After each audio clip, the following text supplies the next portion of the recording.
It's July 4th, and the strange side of history awaits. Today, we have a dreamlike tale born on the water, a mysterious light appearing in the sky, and two founding fathers dying on the same impossible anniversary. Let's begin.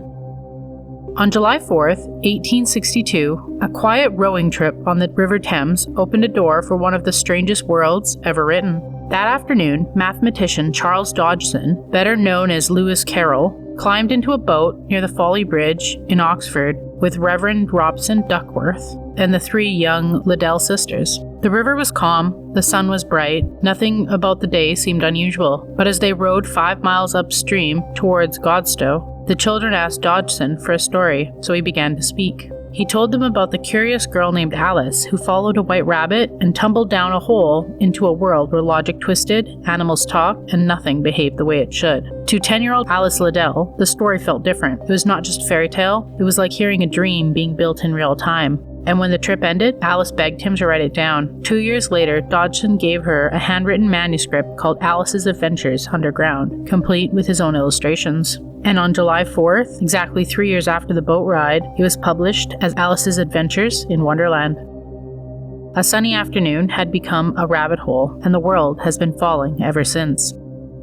On July 4th, 1054, something impossible appeared in the sky. Ancient astronomers looked towards the constellation Taurus and saw a bright new light where no star had been before. They called it the guest star, but it wasn't visiting, it was dying. The light had been so intense that it could be seen in the broad daylight for 23 days. At night, it lingered for almost 2 years, watching over the Earth like a silent warning. Observers in China carefully recorded it. At its brightest, the strange star would have outshone Venus and become one of the most dazzling objects in the sky after the sun and the moon. Then it slowly faded, but it didn't disappear. Today, we know that light was a massive star tearing itself apart in a supernova.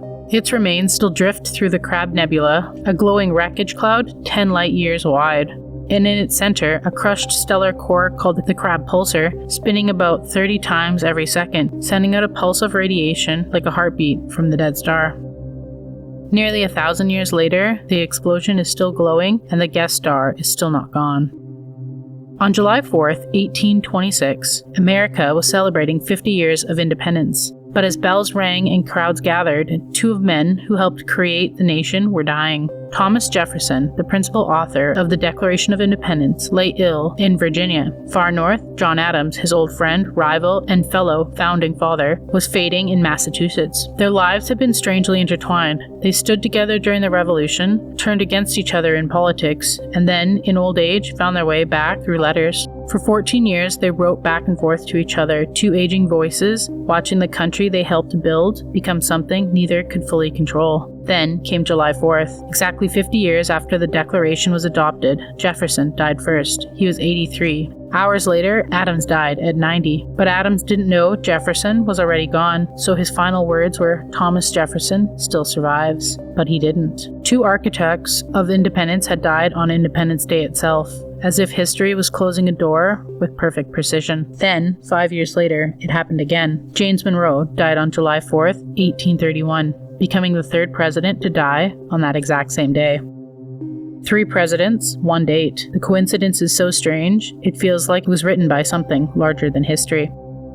Another day, another strange bite from history. Like, comment, and subscribe. Your next Eerie dose is just a day away.